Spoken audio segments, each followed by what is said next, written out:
దైవ గ్రంథం నుండి ఆదికాండం 35వ అధ్యాయం. ఆదికాండం 35వ అధ్యాయం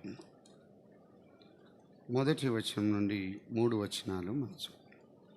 దేవుడు యాకోబుతో, నీవు లేచి బేతేలునకు వెళ్ళి అక్కడ నివసించి నీ సహోదరుడైన ఏశావు ఎదుటి నుండి నీవు పారిపోయినప్పుడు నీకు కనబడిన దేవునికి అక్కడ బలిపీఠమును కట్టుమని చెప్పగా, యాకోబు తన ఇంటి వారితోనూ తన యొద్ద ఉన్న వారందరితోనూ మీ యొద్ద ఉన్న అన్య దేవతలను పారవేసి మిమ్మును మీరు శుచిపరచుకొని మీ వస్త్రములను మార్చుకొని మనము లేచి బేతేలునకు వెళ్ళుదాం. నా శ్రమ దినమున నాకు ఉత్తరం ఇచ్చి నేను వెళ్ళిన మార్గమున నాకు తోడయుండిన దేవునికి బలిపీఠమును అక్కడ కట్టెదనని చెప్పాను. చిన్న మాట మనం ప్రార్థించాలి. ప్రియ ప్రభువా, మీ ఘనమైన నామమును బట్టి స్తోత్రం చెల్లిస్తూ ఉన్నాం. ఈ 3 దినాల మీటింగ్స్లో మీ కృప అనుగ్రహించారు, చివరి దినానికి నడిపించారు. మీ దాసుల ద్వారా మీరు అందించిన వర్తమానాన్ని బట్టి స్తోత్రములు. సభలలో ప్రత్యక్షంగా పరోక్షంగా ప్రయాసపడిన ఒక్కొక్కరిని దీవించండి. అల్పుడైన నన్ను మరుగుపరచి మీరే మహిమ పొందమని, కాని మాట నా నోట రాకుండా వినగలిగే వాతావరణాన్ని వినుబుద్ధిని పుట్టించి ఏ నేలకు ఏ విత్తనం అవసరమో మీరే అందించి మహిమ పొందమని మా ప్రభువును వాక్యమైన యేసు క్రీస్తు ప్రభు నామమున స్తోత్రము చెల్లించి ప్రార్థించి అడిగి వేడుకుంటున్నాము తండ్రి, ఆమేన్. పిల్లరా, ఈ యొక్క 3 దినాలు మీ మధ్య పరిచర్య చేయడానికి అల్పుడైన నాకు మరొకసారి ప్రభు ఇచ్చిన అవకాశాన్ని బట్టి దేవుని స్తుతిస్తూ ఉన్నాను. అదే సమయంలో యెషయా గారు ఉన్నప్పుడు చాలాసార్లు వారు ఆయా సభల్లో కనబడేవారు. వారు ఎంతో చక్కగా పలకరించేవారు. ఆ పరిచర్యను కొనసాగించడానికి ప్రభు బాధ్యత కలిగిన ప్రియులను సంఘములో ఏర్పాటు చేసి, అదే సమయంలో దేవుని దాసులు శైలేష్ బదరు మిగతా పెద్దలను బట్టి ప్రేమతో ఆహ్వానించి అవకాశం ఇచ్చిన ప్రియులకు ప్రభువును రక్షకుడైన యేసుక్రీస్తు నామమున నేను కృతజ్ఞుడై ఉన్నాను. అదే సమయంలో బ్రహ్మయ్యన్న వాళ్ళు, అదే రీతిగా భక్తిరాజు బ్రదరు ప్రేమతో చేర్చుకొని ఎంతో చక్కని పరిచర్య జరిగించారు. అందరూ మట్టి కూడా ప్రభువును స్తుతిస్తూ ఆయన మహింపరుస్తూ ఉన్నాం. దేవుని దాసులు అలెక్స్ గారితోనూ ఐజక్ అన్న గారితో కూడా కలిసి వేదిక పంచుకోవడానికి జశ్వంత్ గారితో కూడా ప్రభువు ఇచ్చిన ధన్యతని బట్టి ప్రభువును ఘనపరుస్తూ ఉన్నాం. వాస్తవానికి మంగళవారం వచ్చిందంటే నేను ఖచ్చితంగా నెల్లూరులో బైబిల్ స్టడీకి వెళ్తాను. అంటే విజయవాడ లోపు నిన్నటి దినం కూడా అక్కడికి వెళ్ళి మాకు బైబిల్ స్టడీలో దాదాపుగా 60-70 మంది వస్తారు. అందుకొరకు కొంత ఇబ్బంది అయినా స్థానిక సంఘం కొరకు ఖచ్చితంగా వెళ్ళి రావడం. అదే రీతిగా నిన్న చెప్పినట్టుగానే ఈ నిలబడి లాంగ్ స్టాండింగ్లో అంటే 93 నుండి నేను చిన్నపిల్లల మధ్య ఎక్కువ సంవత్సరాలు పనిచేశాను. అందుని బట్టి ఈ వెరికోసిస్ వెయిన్స్ కొద్దిగా ఇది రావడం, తర్వాత కొంత చెన్నైలో ఒక చిన్నపాటి నీడిల్ సర్జరీ జరిగింది. ప్రయాణాల్లో ప్రభు తగిన సహాయాన్ని అందిస్తున్నారు. మీలో అనేక మంది మా కొరకు ప్రార్థన చేస్తూ ఉన్నారు. అదే రీతిగా 8-9 తారీఖులో ఊటీలో తూతూరు మట్టంలో పరిచర్య ఉన్నది. 9వ తారీఖు రాత్రి నామకల్లోను 10 నామకల్లో కూడా పరిచర్య ఉన్నది. అక్కడ చేయవలసిన సేవ కొరకు ప్రార్థించాలని మళ్ళీ కోయంబత్తూరు వెళ్ళి అక్కడికి వెళ్ళాలి. అదే సమయంలో నార్త్ ఇండియా, నార్త్ ఈస్ట్లో వివిధ స్థలాల్లో సేవ జరుగుతుండగా మన ఆంధ్ర నుండి కొంతమంది వెళ్ళి ప్రభువుని సేవిస్తూ ఉన్నారు. వారికి సహకారులుగా అప్పుడప్పుడు కొన్ని సంఘాల నుండి వెళ్ళి తోడ్పడుతున్న ప్రియులు ఉన్నారు. అదే రీతిగా సంవత్సరానికి 2 లేదా 3 సార్లు నార్త్ ఇండియా, నార్త్ ఈస్ట్కి వెళ్ళడం కూడా జరుగుతుంది. అయితే ఈ పరిచర్య కొరకు అక్కడ దైవ సేవకులు కొంతమంది నిలిచి ప్రభువుని సేవిస్తూ ఉన్నారు. వారి నిమిత్తం కూడా ప్రార్థించాలని ప్రేమతో మనవి చేస్తూ ఉన్నాం. మంచిది. 5:30 లోపు ఈ మీటింగ్ ముగించబడుతుంది కనుక ప్రవక్తల ఆత్మలు ప్రవక్తల స్వాధీనంలో ఉంటాయి. మార్కు సువార్తలో ఆయన వినుటకు శక్తి కలిగిన కొలది బోధించను అనే మాట రాయబడింది. కనుక మనం మొత్తం చెప్పాలని ఏం లేదు, కానీ సమయాన్ని బట్టి ఇద్దరం మాట్లాడాలి. కనుక నేను ముందుగా కొన్ని విషయాలు అందించిన తర్వాత ఐజక్ అన్న మీటింగ్ పూర్తి చేస్తారు. అందరూ ఉండడం సంతోషకరమే. ముగింపు వరకు ప్రభు తగిన సహాయాన్ని అందిస్తున్నారు. ఇక్కడ మేదరమెట్ల సంఘంలో చాలామంది యవనస్తులు చక్కని పరిచర్య జరిగిస్తున్నారు. మంచి పదార్థాలు సిద్ధం చేస్తున్నారు. ఇంత కదలకుండా ఉన్నామంటే మధ్యాహ్నం భోజనాలే, కాబట్టి వాటిని బట్టే కదలకుండా ఉన్నాం. కనుక సాయంకాలం కూడా మనకు వడదెబ్బ తగలకుండా వడలు ఉన్నాయి. మీరేం కంగారు పడద్దు, రెడీ అవుతున్నాయి. వీటన్నిటినీ ఎంతో ప్రయాసతో ఏర్పాటు చేస్తున్నారు. నా మటుకు నేను ఇన్ని కూలర్స్ పెట్టారు చూడండి. అంటే ఎక్కడ కూడా ఇబ్బంది లేకుండా ప్రియులు ప్రయాసపడ్డారు. దాన్ని బట్టి కూడా ప్రభువును స్తుతిస్తూ ఉన్నాం. ఆదికాండం 35వ అధ్యాయంలో యాకోబు బేతేలునకు మరలా తిరిగి వచ్చాడు. వాస్తవానికి బేతేలు అనగా దేవుని మందిరమని, మందిరములో ఏముండాలో ఎవరు ఉండాలో ఆ విషయాలు నిన్న మొన్న ఈ దినం ఆలోచన చేశాను. దేవుని మందిరములో పరిశుద్ధత ఉన్నది అని ఒకటి, ప్రవర్తన ఉన్నది అని రెండు, ప్రత్యేకత ఉన్నది అని మూడు విషయాలు మనం చూసాం. సత్యము ఉన్నది. ఆ సంఘములో ఏ విధంగా ఉన్నది, ఎవరెవరు ఉంటారు అంటే ఆ సంఘములో ఒకటి, సంఘము అనగా ప్రభు ఉన్నది. సంఘములో ప్రభు ఉన్నాడు. రెండవది, సంఘములో దైవ భయం ఉండాలి. మూడవది, సంఘములో ఆయన పైన ఉన్నవాడు. నాలుగవది, సంఘములో సమానత్వం ఉన్నది, పరలోకపు గవిని. ఐదవది, సంఘములో ప్రభు కనబడాలి, మనం కనబడకూడదు. ఆరవది, సంఘములో దేవుని యొక్క స్వరం వినపడుతూ ఉన్నది.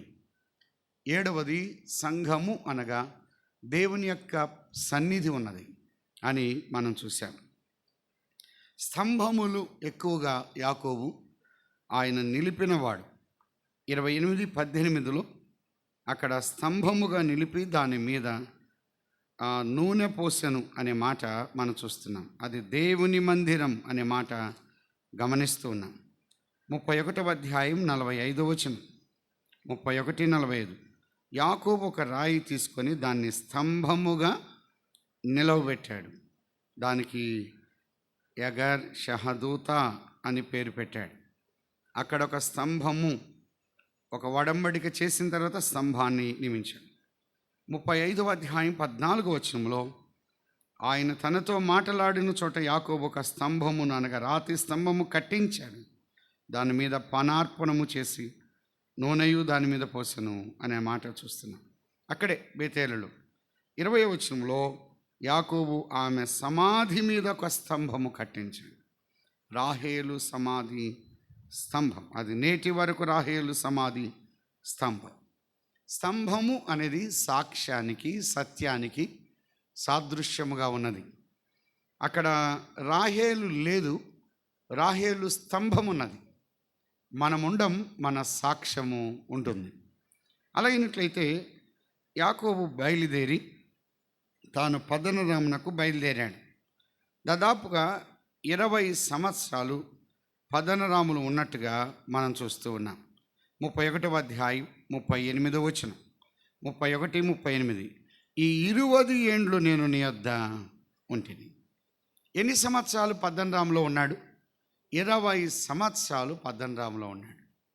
20 సంవత్సరాల తర్వాత మరలా యాకోబు బయలుదేరి వస్తూ ఉన్నాడు. యాకోబు ఎక్కడికి వెళ్ళినా అక్కడ ఉండేవాడు. ఉదయం మనం ఆలోచన చేశాం. కానీ దేవుడు యాకోబును వెంటనే తోడుకొని వస్తూ ఉన్నాడు. ఇక్కడ కాదు నువ్వు ఉండవలసింది అని అన్నాడు. యాకోబు మనలా ఏం చేశాడంటే సుక్కోతులో ఆగాడు. ఇది ప్రమాదకరమైనటువంటి స్థలం. షెకెము 33వ అధ్యాయం 17వ వచనం. అప్పుడు యాకోబు సుక్కోతుకు ప్రయాణమైపోయి తనకొక ఇల్లు కట్టించుకొని అని అన్నాడు. ఇల్లు కట్టించుకున్నాడంటే ఒక స్థిరమైన నివాసం ఏర్పాటు చేసుకొని ఏం చేస్తున్నాడు, తన పశువులకు పాకలు వేయించాడు. అందుచేత ఆ చోటికి సుక్కోతు అను పేరు పెట్టబడెను. అట్లు యాకోబు పద్దనరాములో నుండి వచ్చిన తరువాత కనాను దేశంలో ఉన్న షెకెము అను ఊరికి సురక్షితంగా వచ్చి ఆ ఊరి ముందర తన గుడారము వేసుకొని అక్కడ ఉన్నాడు. 20వ వచనం. అక్కడ ఒక బలిపీఠము కట్టాడు. బలిపీఠం కట్టవలసింది బేతేలులో, కానీ బలిపీఠం కట్టింది షెకెము దగ్గర కట్టాడు. బలిపీఠం ఎక్కడ కట్టాలి? షెకెము అనేది, ఈ సుక్కోతు ఈ ప్రాంతం అనేది లోకానికి సాదృశ్యంగా ఉంది. లోకములో ఆరాధించడం కాదు, దేవుని మందిరములో ఆరాధించాలి. కానీ తనకు అనుకూలంగా మలుచుకొని బలిపీఠము ఇక్కడ కట్టాడు. యెరోబాము కూడా బేతేలులో బలిపీఠం కట్టారు. యెరూషలేములో ఉండవలసిన బలిపీఠం బేతేలులో కట్టాడు. చాలాసార్లు ఇక్కడ షెకెములో ఆగిపోయాడు. ఒక విచారకరమైన సంగతి, 34వ అధ్యాయంలో షెకెములో కుటుంబ సాక్ష్యాన్ని కోల్పోయాడు. షెకెము ఒక వ్యక్తి యొక్క సాక్ష్యాన్ని దెబ్బతీస్తుంది. ఐగుప్తు, షెకెము ఈ ప్రాంతాలన్నీ లోకానికి సాదృశ్యంగా ఉన్నాయి. అబ్రహాము ఐగుప్తులో ఉన్నాడు. కరువును బట్టి ఐగుప్తునకు వెళ్ళాడు, సరిగదా.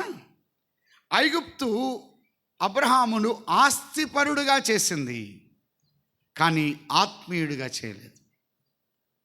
లోకం ఒక వ్యక్తిని ఆస్తిపరుడుగా చేస్తుంది, ఆత్మీయుడిగా చేయలేదు, ప్రార్థనాపరుడుగా చేయలేదు, భక్తిపరుడుగా చేయలేదు. ఐగుప్తు నుంచి వస్తూ వస్తూ హాగరును తెచ్చుకున్నాడు. అలాగైతే యాకోబు షెకెములో ఆగిపోయాడు. 34వ అధ్యాయం యాకోబు కుటుంబానికి ఒక దుఃఖకరమైన అధ్యాయం, ఒక బాధకరమైనటువంటి అధ్యాయం. 34వ అధ్యాయంలో మొదటి వచనములో దీనా బయటికి వెళ్ళింది, షెకెము బయటికి ఈడ్చింది. లోకము ఒక వ్యక్తి సాక్ష్యాన్ని దెబ్బతీసింది. లోక విధానాలు దేవునికి దూరం చేస్తాయి. బలిపీఠానికి దూరమయ్యాడు, వాక్యానికి దూరమయ్యాడు, దేవుని సన్నిధికి దూరమయ్యాడు. షెకెము యొక్క నివాసములో జీవిస్తూ ఉన్నాడు. షెకెములో ఎంత నష్టాన్ని యాకోబు పొందాడో మనం చూస్తున్నాం. 34వ అధ్యాయం మొదటి వచనంలో లేయా యాకోబునకు కనిన కుమార్తె అయిన దీనా ఆ దేశపు కుమార్తెలను చూడ వెళ్ళింది. ఆ దేశము యొక్క ప్రభావం దీనా మీద పడింది. చాలామంది పిల్లలు మన ఊరిలో ఉన్నంతవరకు బాగానే ఉంటారు. హైదరాబాద్ వెళ్తే, బాంబే వెళ్తే, బెంగళూరు వెళ్తే ఆ కల్చర్ అనేది అనుసరిస్తారు. చాలామంది చూడండి, మన ఊరిలో మన దగ్గర డీసెంట్ అండ్ డిసిప్లైన్గా ఉంటారు. కానీ బయటకు వెళ్ళిన తర్వాత వారి విధానాలు మారిపోతాయి, వారి పద్ధతులు మారిపోతాయి, వారి వైఖరి మారిపోతుంది. అందుకని అన్నాడు, స్త్రీ పురుషుని వేషము వేసుకొనకూడదు. కానీ బయటికి వెళ్ళి కల్చర్ అదే వచ్చింది. పురుషులు కూడా చాలాసార్లు మారిపోతూ ఉన్నారు.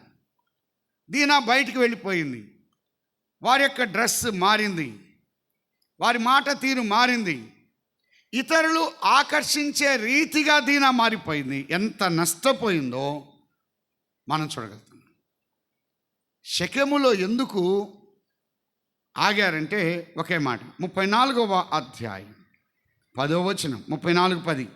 ఈ దేశము మీ ఎదుట ఉన్నది, ఇందులో మీరు నివసించి వ్యాపారము చేసి ఆస్తి సంపాదించుకొనుడని ఆ షెకెములో ఉన్నటువంటి రాజు వారు సెలవిచ్చారు. షెకెములో దేని కొరకు యాకోబు ఆగాడంటే దేన్ని సంపాదించుకోవడానికి?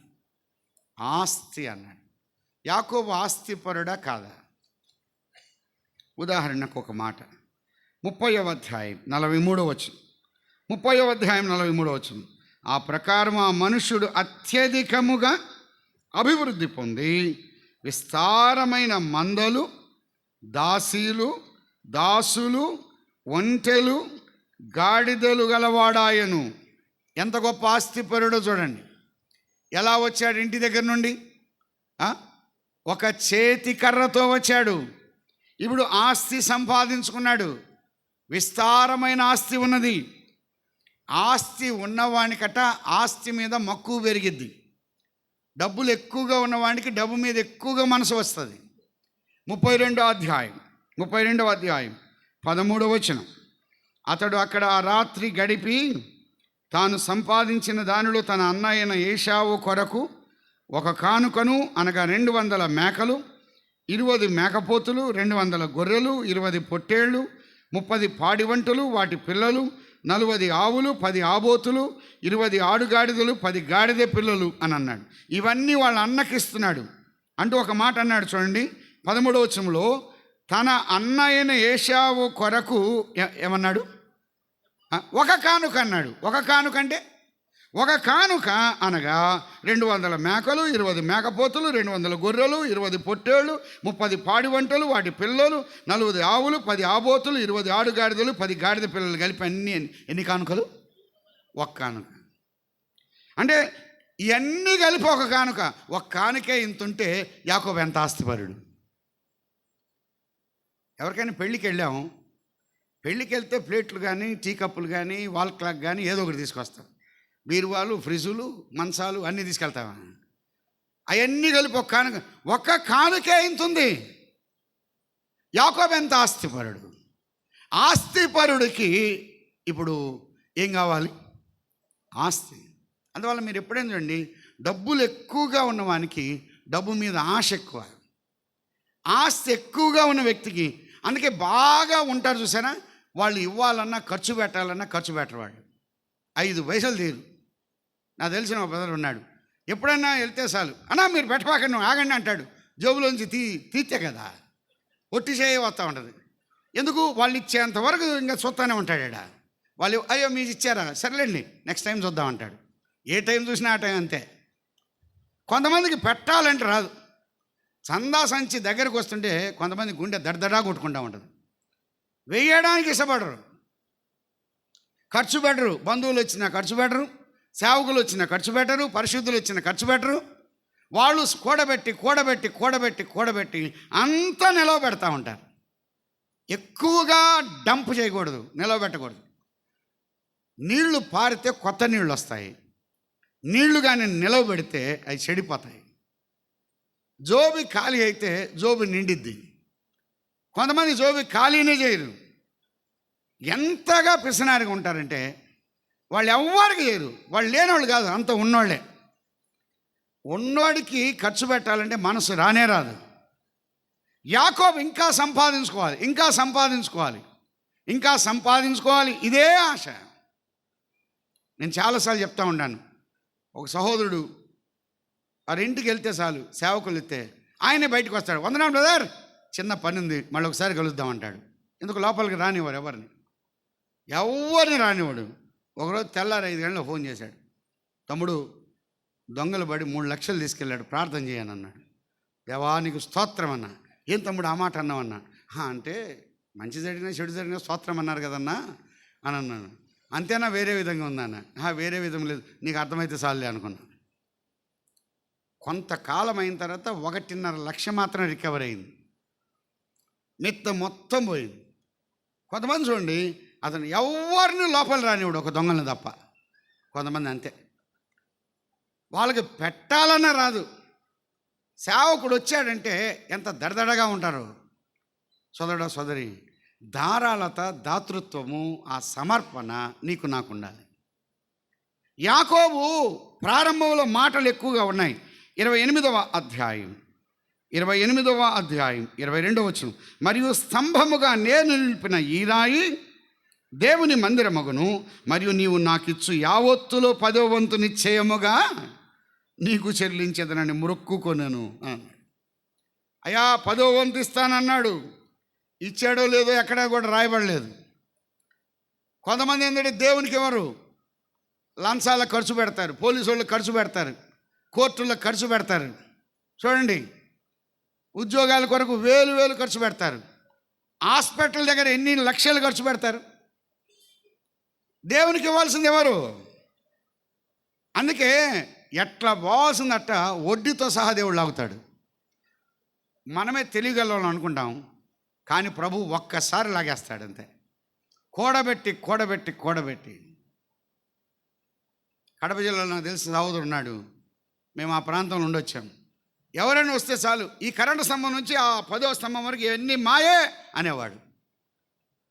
ఈ మధ్యకాలంలో వెళ్తే ఒక్కటి లేదు, అంతా మాయే అన్నాడు. అంతా మాయే, ఒక్కటి మిగల్ల. కొంతమంది ఎంతగా కూడగట్టుకుంటారో ఒక్కసారి కొలాప్స్ అయింది.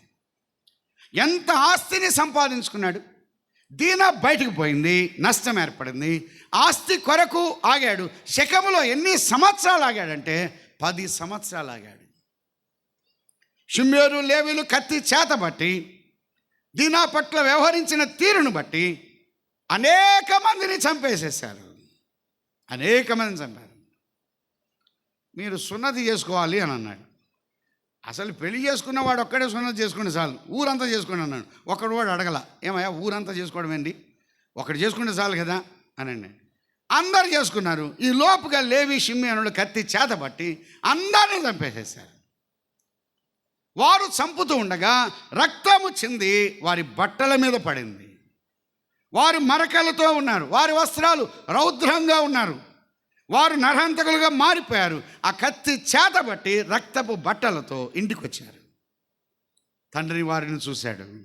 34వ అధ్యాయం 30వ వచనం. అప్పుడు యాకోబు షిమ్యోను లేవీను చూచి, మీరు నన్ను బాధ పెట్టారు. ఈ దేశ నివాసులైన కనానీల్లో పెరుజీలో అసహ్యునిగా చేస్తుంది.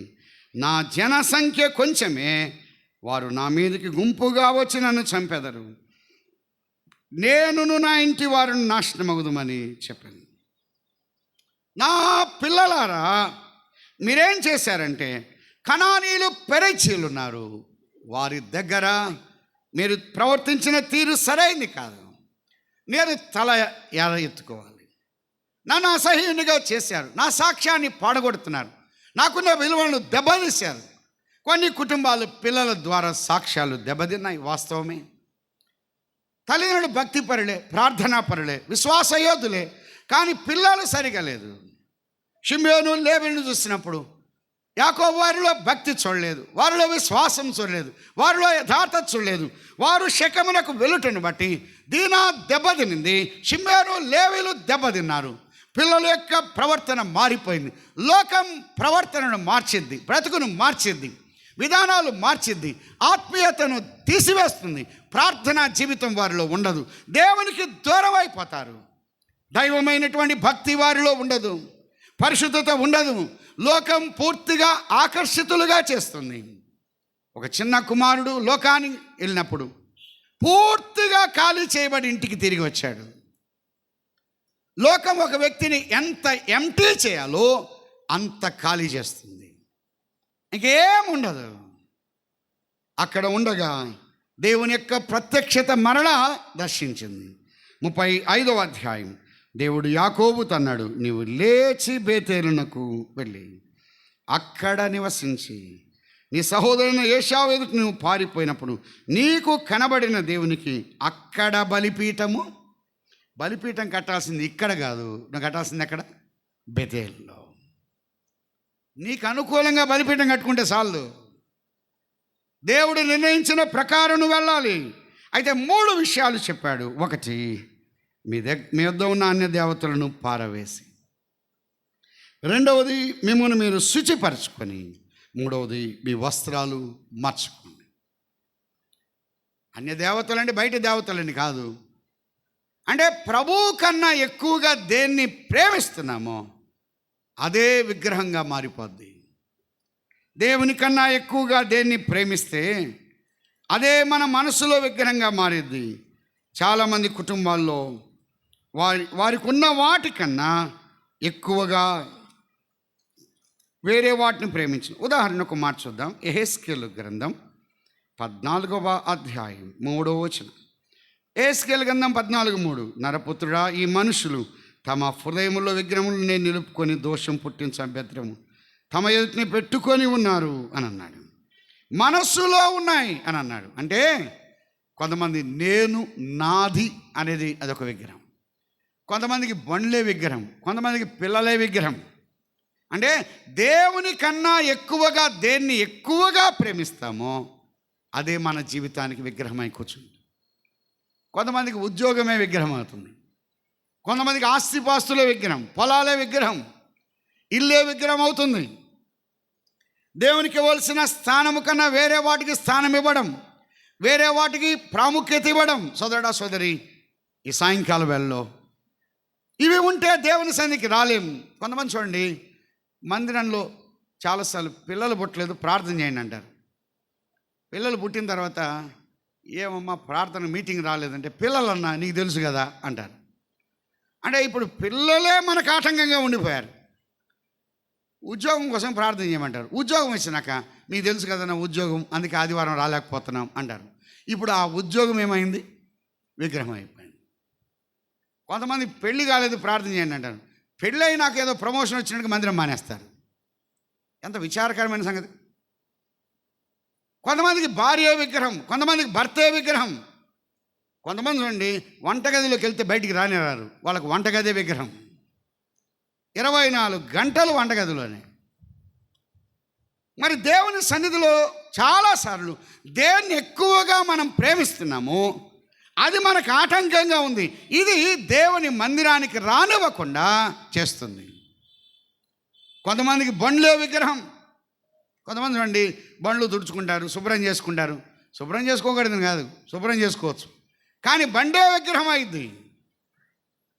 మా స్థలంలో ఒక అతను ఉన్నాడు, ఆయన బండి కొండి 20 సంవత్సరాలు అయింది, చెక్కు చెదర్లా 50,000 తిరిగాడు 20 సంవత్సరాల్లో. ఇంటికి వెళ్తే అక్క అంటది, అయ్యా ఈ షాంపూ ప్యాకెట్లన్నీ బండికేనయ్యా.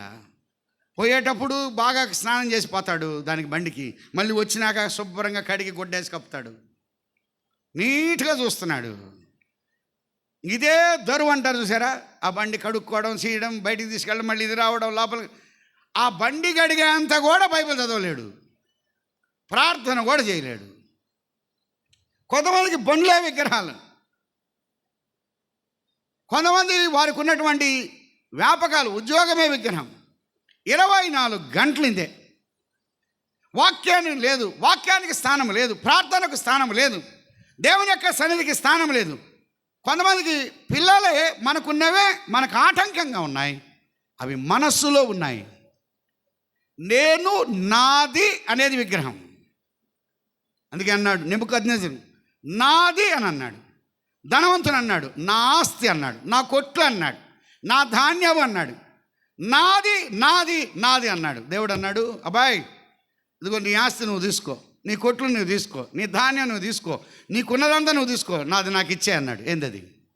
ఇంక అది పోతే ఇంకేముంది? నాది నాది నాది నాది అనేవారు ఉన్నారు. నేను నాది, నేను నాది, ఇది కొంతమందికి విగ్రహంగా మారిపోయింది. వాటితో మన ప్రభువుని సేవించలేము, వాటితో ప్రభు సన్నిధికి మనం వెళ్ళలేము, ఆరాధించలేము. ఒకటి, మీకున్న విగ్రహాలు తీసివేయాలి. రెండవది చెప్తున్నాడు, మీ వస్త్రములు మిమ్మల్ని మీరు శుచిపరచుకోండి. శుద్ధి అవసరం, శుభ్రత అవసరం, పరిశుద్ధత అవసరం. కొరింథీయులకు రాసిన 2వ పత్రిక 7వ అధ్యాయం 1వ వచనం. అపోస్తలుడైన పౌలు కొరింథీయులకు రాసిన 2వ పత్రిక 7:1. ప్రియులారా, మనకి వాగ్దానములు ఉన్నవి గనుక దేవుని భయముతో పరిశుద్ధతను సంపూర్తి చేసుకొనొచ్చు. శరీరమునకు ఆత్మకును కలిగిన సమస్త కల్మషము నుండి మనలను పవిత్రులుగా చేసుకోండి. శుచిపరుచుకోండి, కడుక్కోండి. నాయన లేవి, షిమ్యోను, మిమ్మల్ని మీరు కడుక్కోండి, మిమ్మల్ని మీరు శుచిపరచుకోండి. మీ వస్త్రాలు ఎర్రగా ఉన్నాయి, మీరు ఎలాగా వ్యవహరించారు, మీ తీరు సరిగా లేదు. మన యొక్క హృదయాలు శుభ్రత అవసరం, హృదయాలు కడగబడ్డం అవసరం. యాకోబు పత్రికలు ఒక వచనాన్ని మనం చదువుదాం. యాకోబు రాసిన పత్రిక 4వ అధ్యాయం 8వ వచనం, దేవుని యొద్దకు రండి, అప్పుడు ఆయన మీ యొద్దకు వచ్చును. పాపులారా మీ చేతులను శుభ్రము చేసుకునండి, దిమనస్కులారా మీ హృదయములను పరిశుద్ధపరచుకోండి. హృదయ శుద్ధి అవసరం. అందుకన్నాడు, హృదయ శుద్ధి గల వారు ధన్యులు, వారు దేవుని చూచెదరు. పరిశుద్ధత లేకుండా ఎవరును ప్రభువును చూడలేడు. హృదయ శుద్ధి అవసరం. ఎంత కడగబడితే అంత మంచిది. మిమ్మును మీరు శుచిపరచుకోండి, మిమ్మును మీరు శుభ్రతకు ప్రాధాన్యత ఇవ్వండి. అలా అయితే పరిశుద్ధపరచబడి పరిశుద్ధులుగా ఉండుటకు పిలువబడ్డాం. వాక్యమనే ఉదక స్నానం అని అన్నాడు. ప్రతినిత్యం యేసు ప్రభు యొక్క రక్తము చేత కడగబడింది ఒకసారి. వాక్యము ద్వారా ప్రతి నిత్యం ఒక విశ్వాసి తన్ను తానుగా శుభ్రత అవసరమైంది. వాక్యము ద్వారా శుచిపరుచుకుందాం. మన యొక్క నడక, మన క్రియలు, మన కార్యాలు సరి చేసుకోవాలన్నాడు. 3వది చెప్పాడు, మీ వస్త్రములను మార్చుకొనుడి అన్నాడు. వారి యొక్క మీ జీవితం అనే వస్త్రం మార్చబడాలి. మీ వస్త్రాలు మార్చుకోవాలి. ఇదే వస్త్రాలతో మీరు దేవుని మందిరానికి రాలేరు. రక్తపు మరకలతో దేవుని సన్నిధికి మీరు రాలేరు అని తేటగా చెప్తున్నాడు. మిమ్మును మీరు పరిశుద్ధపరచుకోండి.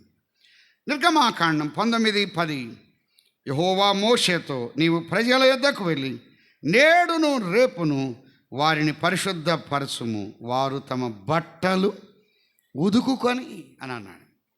వస్త్రాలు మార్చుకొని అన్నాడు. వారి యొక్క బట్టలు ఉదుకుకొని అని అన్నాడు. వస్త్రాలు మార్చుకోవాలి, వస్త్రాలు ఉతుక్కోవాలి అని అన్నాడు. ప్రకటన గ్రంథం 16వ అధ్యాయం 16వ వచనం.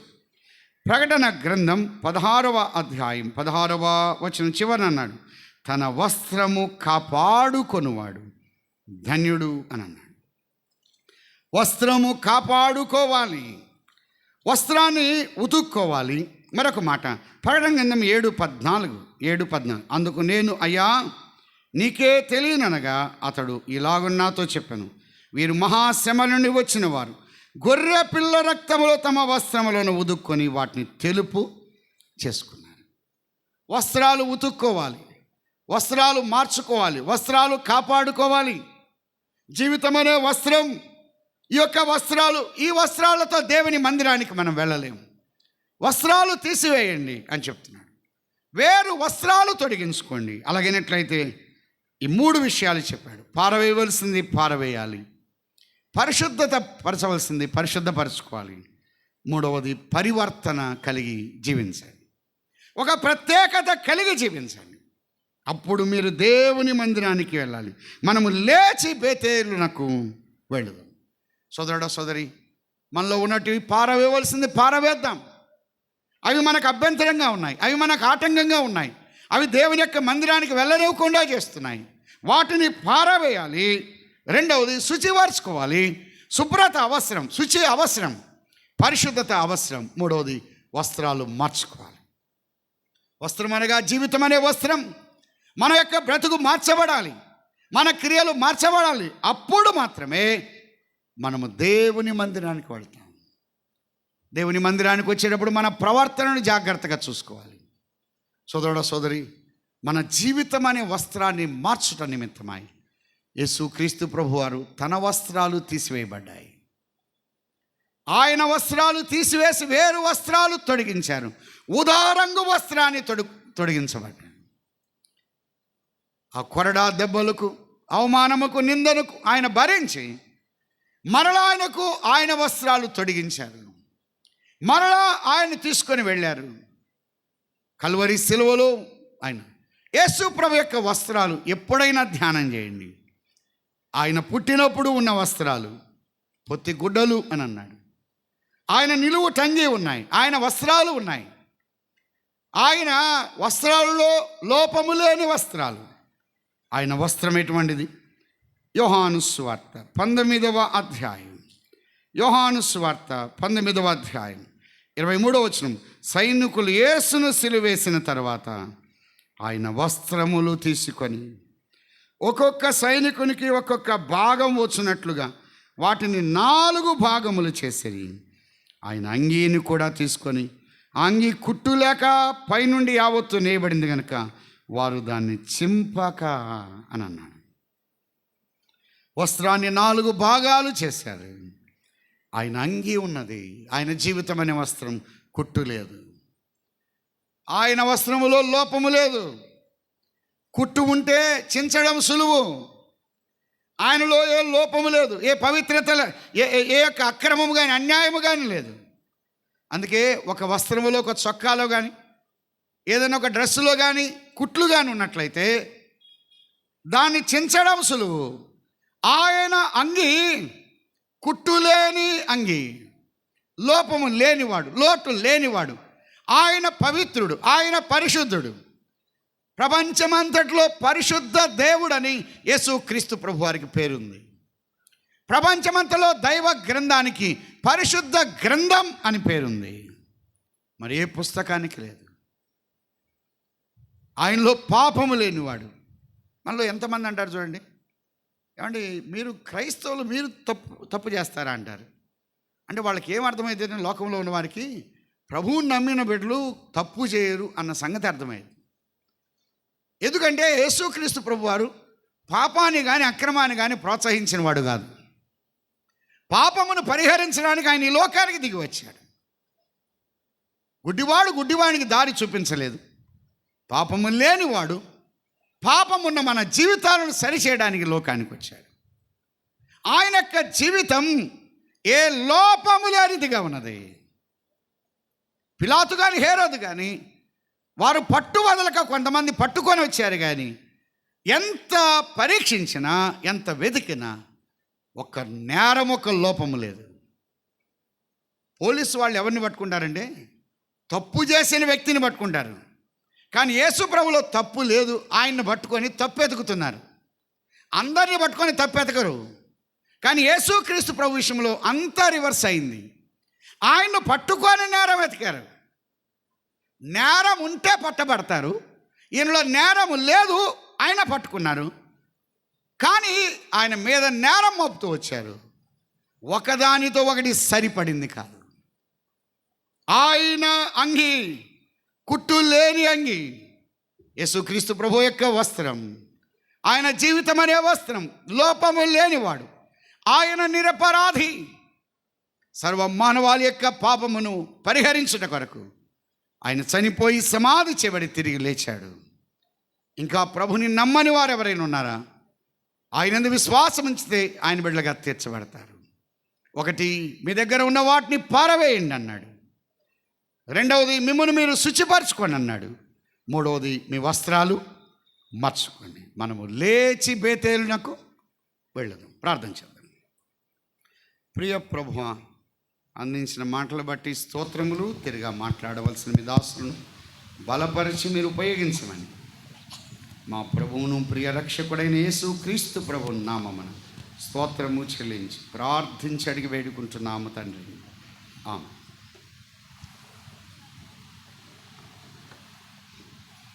హలో, దేవనామానికి మహిమ కలుగును గాక.